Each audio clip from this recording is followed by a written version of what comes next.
Alors, je vous partage ici le témoignage de Sir Lionel Luku, qui était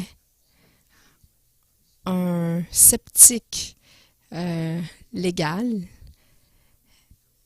Il était dans le domaine du droit et il a fait une enquête exhaustive sur le tombeau vide et il a pu dire par la suite, à son enquête, sans équivoque, que la preuve de la résurrection de Jésus-Christ est tellement accablante qu'elle oblige à être acceptée par une preuve qui ne laisse absolument aucune place au doute.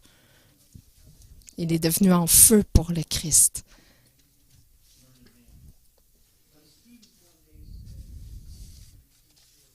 Il y a aussi Simon Greenleaf qui lui a conclu que le témoignage de l'Évangile soit passé au crible, comme s'il avait été rendu devant une cour de justice du côté de la partie adverse, le témoin étant soumis à un contre-intégratoire rigoureux. Le résultat, pense-t-on, avec confiance, sera une conviction incontestable de leur intégrité, de leur capacité et de leur vérité. C'était dans le témoignage des évangélistes. Le témoignage des évangélistes. Il y a aussi Thomas Arnold, qui était un professeur à Oxford, à l'université d'Oxford.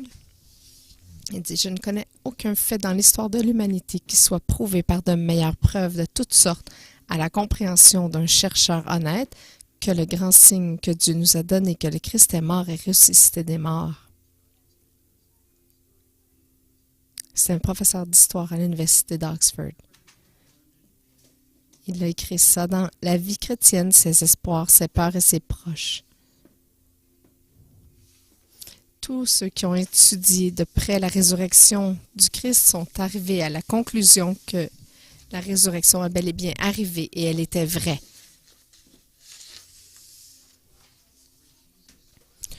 On a regardé des exemples dans les semaines précédentes à Jésus qui a dit qu'il était le Fils de Dieu. Ensuite, on a vu dans des sources bibliques et extra-bibliques que les historiens et les chercheurs sont arrivés à la conclusion que Jésus est bel et bien mort. Il n'a pas seulement perdu connaissance, il est vraiment mort sur la croix et rien sauf une résurrection surnaturelle pouvait le ramener à la vie. C'est ce que l'histoire et la science nous disent. Il a bien été exécuté sur une croix. Il est bel et bien ressuscité. Les témoignages écrits ont commencé à circuler seulement quelques semaines après la résurrection de Christ.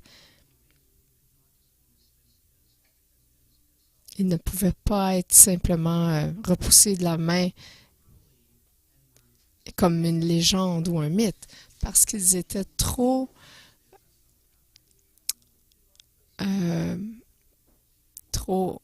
vérifiables, parce qu'ils sont arrivés, ces témoignages écrits sont arrivés très près de la date de la mort de Jésus.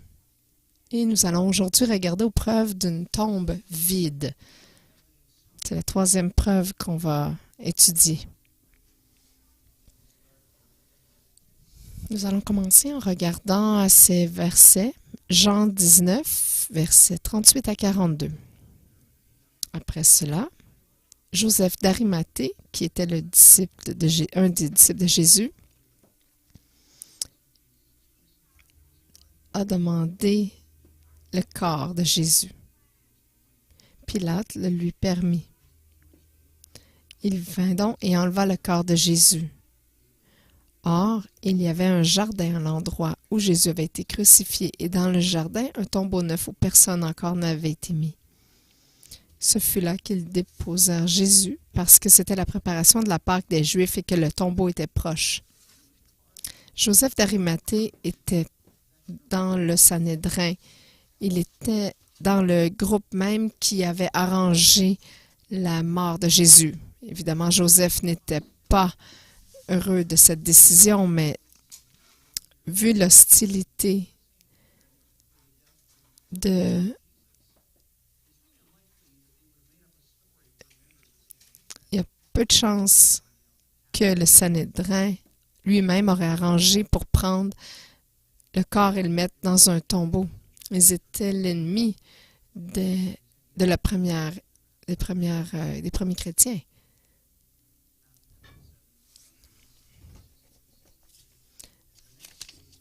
Regardez Matthieu 27, versets 62 à 66.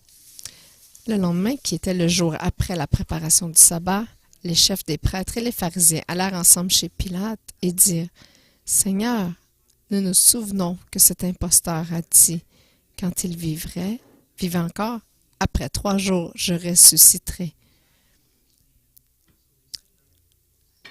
Le Sanhédrin savait qu'il avait dit ça, alors ils l'ont dit: « Arrangez-vous pour que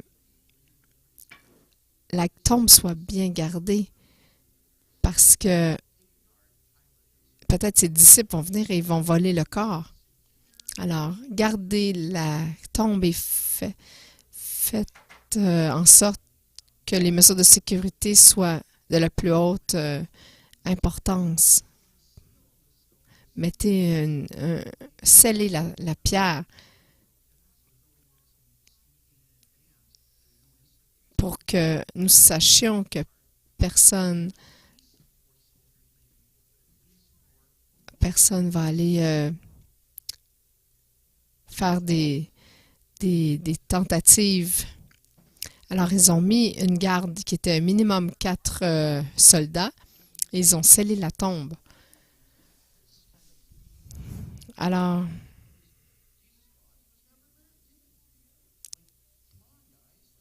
les arguments pour penser que le tombeau n'était pas vide, c'est que il y a des gens qui disent que le corps de Jésus n'est jamais allé dans la tombe. Il n'est même pas allé dans la tombe. Mais le problème, c'est qu'il y avait une loi romaine qui était des principes du temps, qui disait que les corps de ceux qui sont crucifiés ne...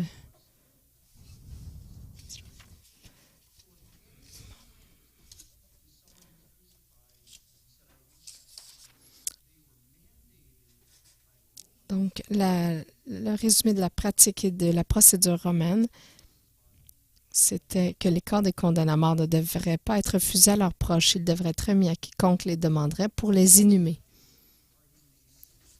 Deuxième argument pour une tombe vide, c'est que le corps de Jésus aurait été déplacé.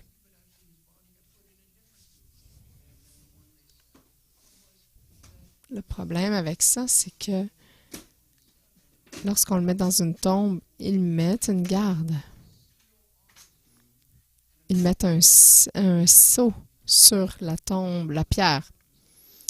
Et lorsqu'il y a un garde qui est placé là, si quelqu'un devait se sauver ou être enlevé pour quelconque manière, les soldats responsables allaient être mis à mort pour avoir failli à leur tâche. Alors, c'est certain qu'ils ne laisseraient pas personne partir avec le corps.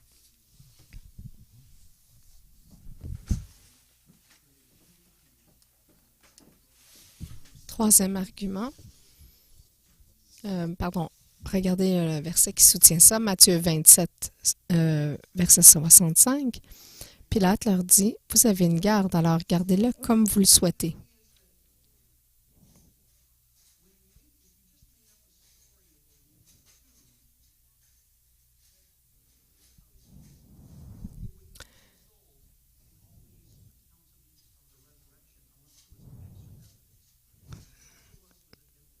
S'il y avait seulement eu un tombeau vide, sans autre preuve, personne aurait cru ces rapports sur la résurrection.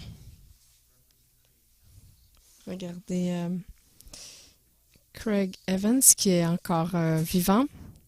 Il a écrit un livre, Comment Dieu est devenu Jésus. Voici ce qu'il a dit.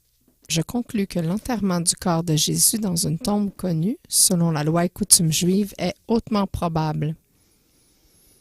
Et c'était la connaissance de la tombe et la découverte qu'elle était vide, en plus de l'apparition de Jésus, qui ont amené les disciples de Jésus à parler en termes de résurrection.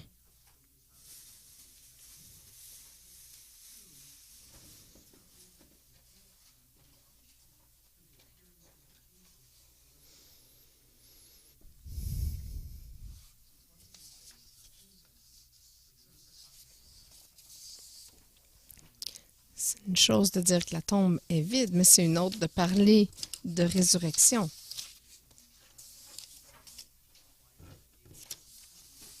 Dans votre bulletin, vous avez des ressources que vous pouvez aller voir en ligne. Alors, la preuve que la tombe était vide. Il y a la première preuve qui est le facteur Jérusalem. Joseph d'Arimathée faisait partie du Sanhédrin.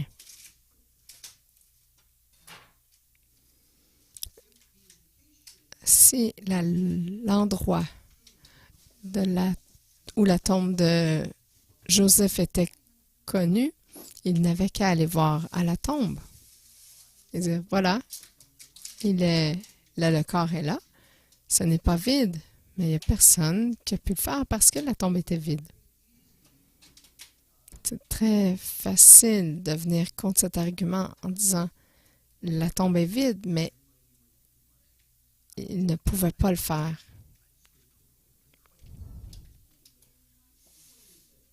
Le point, c'est que la tombe n'était pas à Jérusalem et la résurrection s'est passée.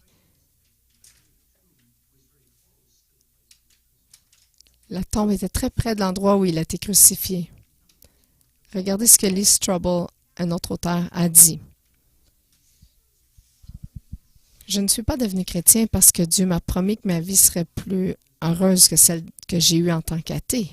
Au contraire, je suis devenu chrétien parce que l'épreuve était si convaincante que Jésus est vraiment le Fils unique de Dieu qui a prouvé sa divinité en ressuscitant des morts. Cela signifiait que le suivre était la mesure la plus rationnelle et logique que je pouvais prendre.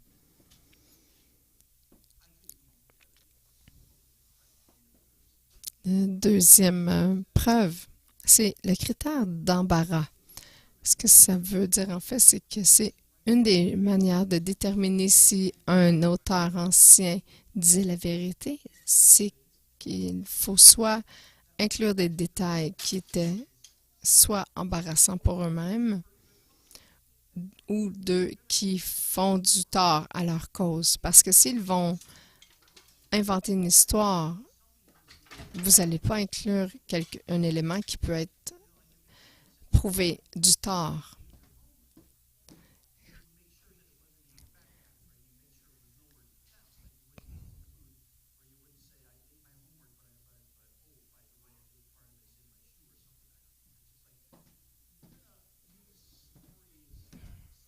Vous allez utiliser une histoire de l'information qui va supporter votre histoire, pas lui causer du tort.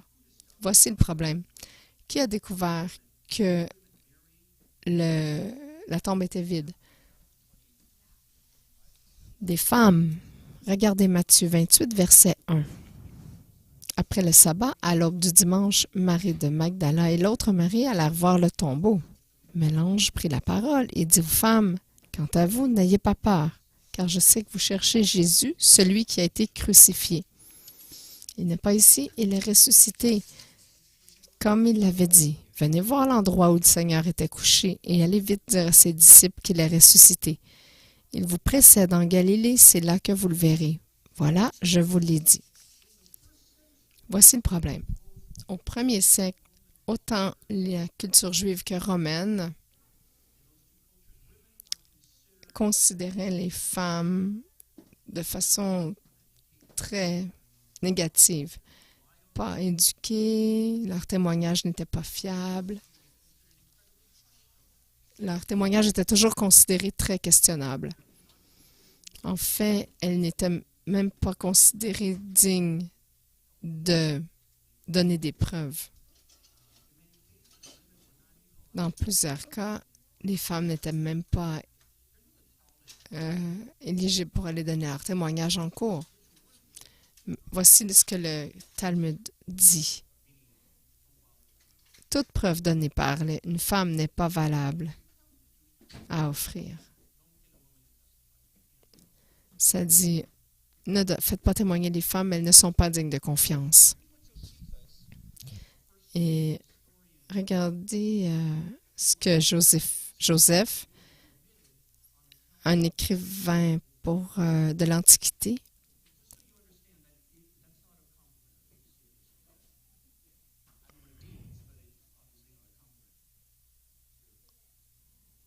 il écrivait pour le compte des Romains. Alors, il a dit, ne laissez pas le témoignage des femmes être admis à cause de la légèreté et de l'audace de leur sexe. Quelques disciples ont eu de la difficulté à croire le rapport parce qu'il a été donné par des femmes. Regardez Luc 24, versets 10 et 11. Celles qui racontèrent cela aux apôtres étaient Marie de Magdala, Jeanne, Marie la mère de Jacques et les autres femmes qui étaient avec elle.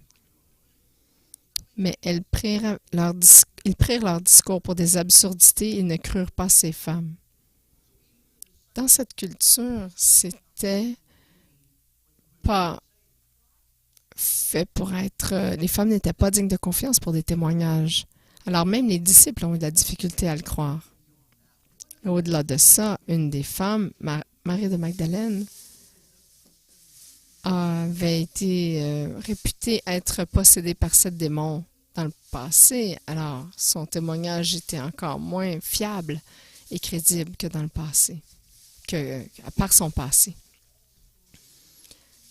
Alors, si vous ressentez le besoin de mentir, vous allez vous arranger pour que le mensonge soit le plus crédible possible.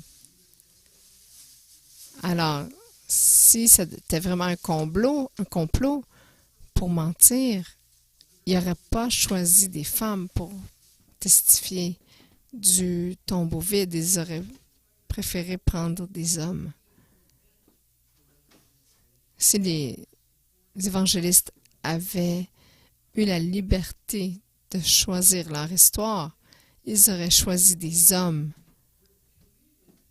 pour dire ce qui est arrivé. Même si la preuve n'était pas très crédible ou embarrassante, ils devaient rapporter ce qui était vraiment arrivé.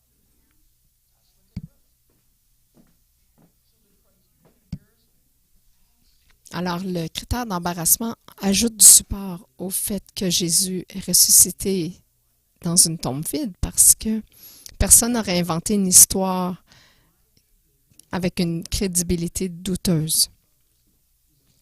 Regardez encore Craig Evans qui a écrit « À mon avis, la tradition des femmes en tant que première découvreuse est une preuve solide en faveur de l'historicité de la tombe vide, sinon aussi de la réalité de la résurrection. » La troisième preuve que la tombe était vide, il y a eu l'effet témoignage ennemi.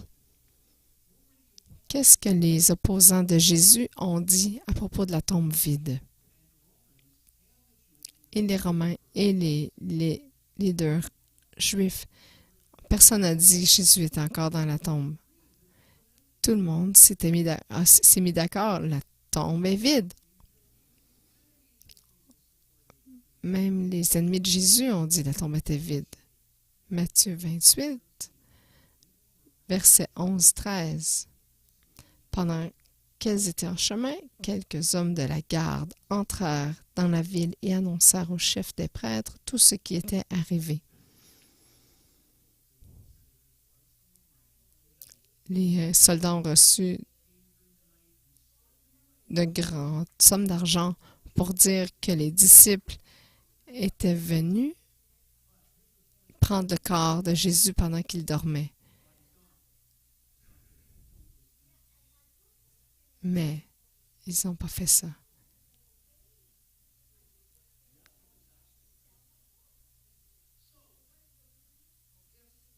Alors, si on sait que ça leur aurait créé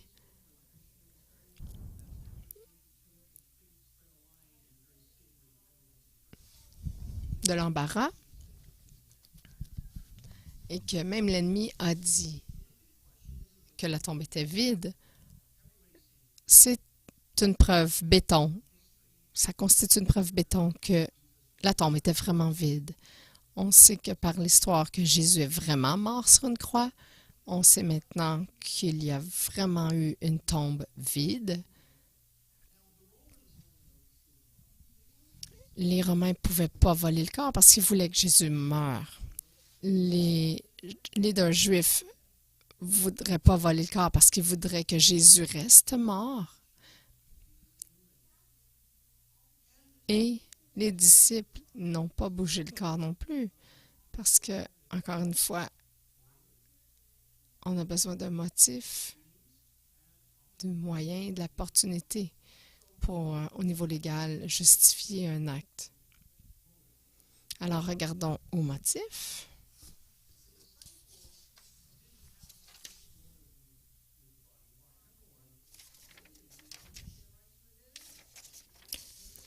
L'incrédulité. Enfin, il apparut aux 11 pendant qu'ils étaient à table et leur reprocha leur incrédulité et la dureté de leur cœur parce qu'ils n'avaient pas cru ceux qui l'avaient vu ressusciter. Même après que les disciples ont entendu des rapports de la résurrection de Jésus, ils n'ont pas cru encore.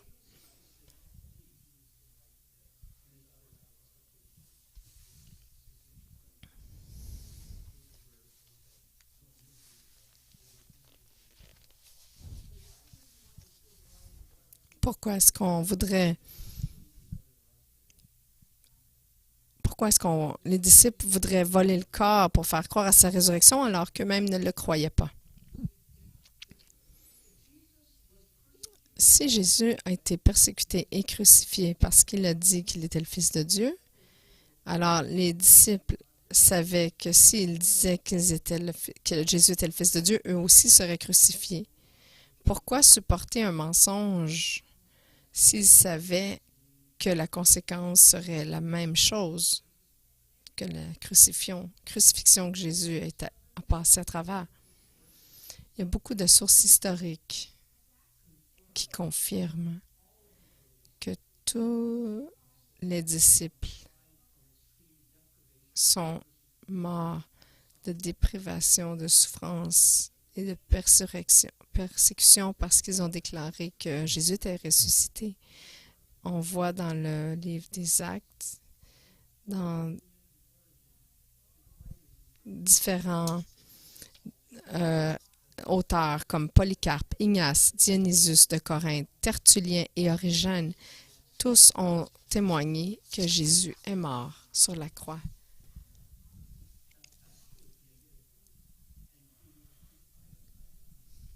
Pierre a été crucifié la tête en bas. Qu'est-ce qui, sur la terre, vous causerait d'avoir un motif?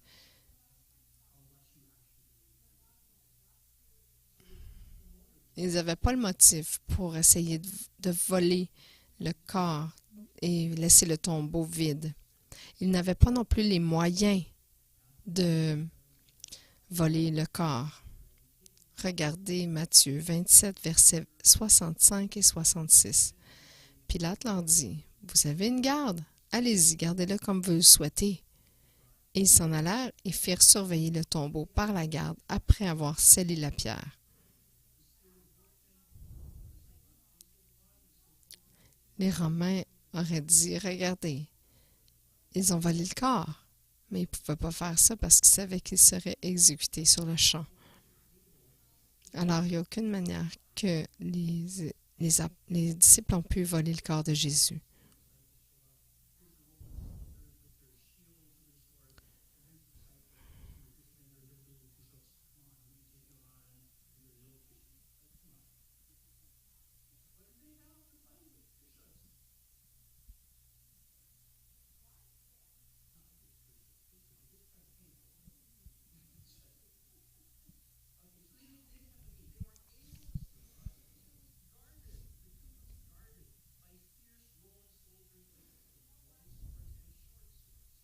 La tombe était gardée par des soldats qui avaient des épées de toutes sortes, des longues et des courtes.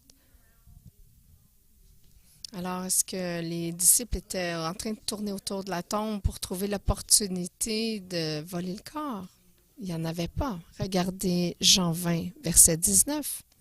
Le soir de ce même dimanche, les portes de la maison où les disciples se trouvaient rassemblés étaient fermées, car ils avaient peur des chefs juifs. Jésus vint alors se présenter au milieu d'eux et leur dit, « Que la paix soit avec vous. »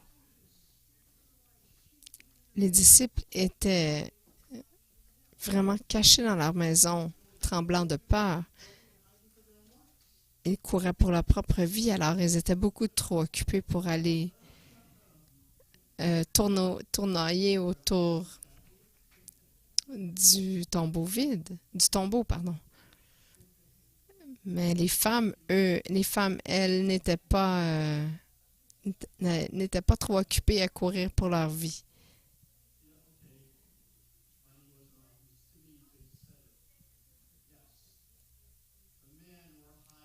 Les hommes étaient en train de se cacher pour leur vie et les femmes étaient audacieuses comme des lions. Ben oui. 1-0.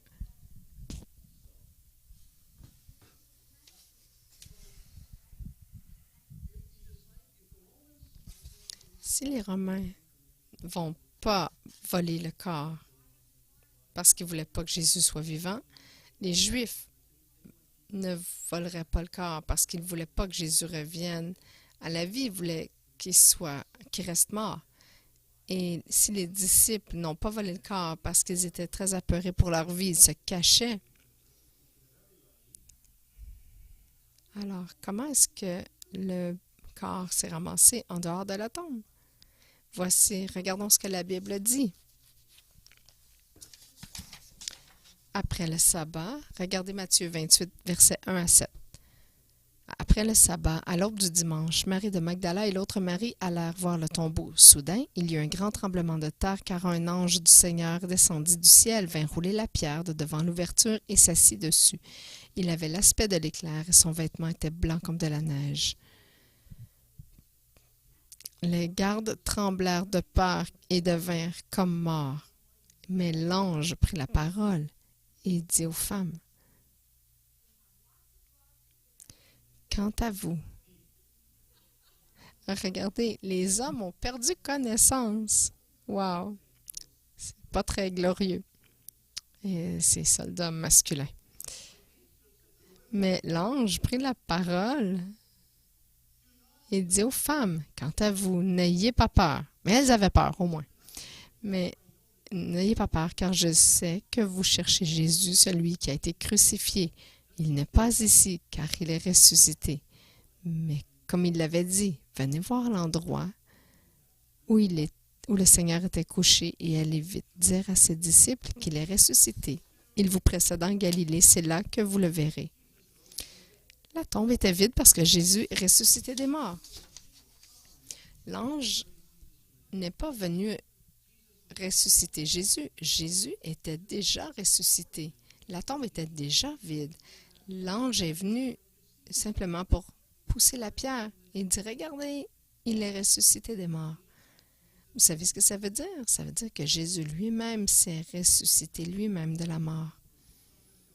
Jésus, en tant que Fils de Dieu, comme Fils divin de Dieu, il s'est ressuscité lui-même des morts, prouvant qu'il était lui-même effectivement l'unique Fils de Dieu.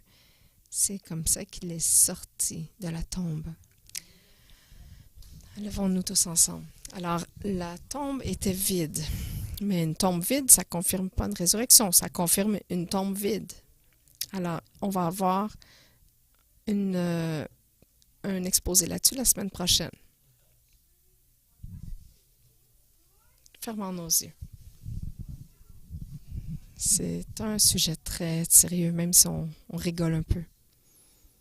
Jésus, le Fils divin de Dieu, était complètement Dieu, mais complètement homme aussi. Il a complètement expérimenté la douleur de la crucifixion, juste pour nous, afin que nous soyons libres aujourd'hui. Mais il est ressuscité par la puissance de Dieu en lui, se prouvant donc qu'il était le Fils de Dieu. Jésus avait la puissance, et il a la puissance de se ressusciter des morts. Alors il a certainement la puissance de nous sauver, et nous et nos proches. Il a certainement la puissance de ressusciter à la vie tout ce que Satan a détruit dans nos vies. Père, nous prions cet après-midi alors que nous considérons ce fait que Jésus avait toute puissance et toute autorité et qu'il a utilisé cette puissance et cette autorité pour se ressusciter lui-même des morts, afin que nous puissions avoir le salut, la guérison, la délivrance, une vie abondante, la vie éternelle et tout ce qui vient avec être un enfant de Dieu aujourd'hui. Alors nous soumettons cet après-midi nos proches qui ont besoin d'une résurrection spirituelle. Nous te soumettons ces gens, ces proches qui ne connaissent pas Christ, alors que tu nous as ressuscités des morts en nous donnant une nouvelle vie en Christ. Nous te soumettons nos proches afin que tu puisses les ressusciter des morts parce qu'ils sont morts dans leur transgression, dans leur péché. Nous déclarons aujourd'hui que tu as la puissance de les ressusciter dans leur esprit, afin qu'ils expériencent eux aussi une nouvelle vie en Christ. Nous te donnons aussi cet après-midi ces rêves qui ont été détruits, ces désirs que Satan a essayé de nous voler, ces choses qui ont essayé de faire du dommage à nos vies, qui nous ont blessés.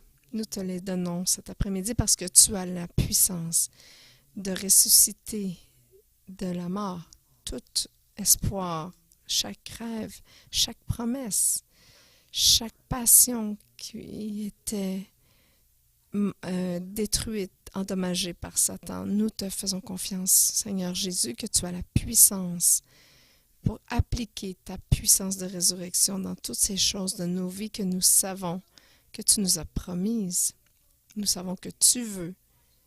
Nous te les remettons encore une fois et nous te demandons, Jésus, ressuscite-les de la mort. Insuffle une nouvelle vie dans ces choses et ramène-les à la vie. Laisse-nous voir dans nos vies plusieurs preuves de ta puissance de résurrection, de cette œuvre dans nos vies, dans nos amis, dans nos vies personnelles, dans notre destinée. Jésus, sois le ressusciteur cet après-midi. Nous t'invitons à amener une nouvelle vie dans toutes ces choses qui sont mortes au cours des années, que tu veux, vivantes aujourd'hui. Nous te les donnons, nous te faisons confiance, que tu puisses les ressusciter, parce que tu nous as promis que cette même chose qui est en nous, qui nous a ressuscité des morts, nous allons voir la bonté de Dieu dans la terre des vivants. Jésus, ressuscite de nouveau cet après-midi parce que tu es celui qui ramène les choses mortes à la vie. Nous te faisons confiance et nous appuyons sur le fait que tu peux le faire. Amen.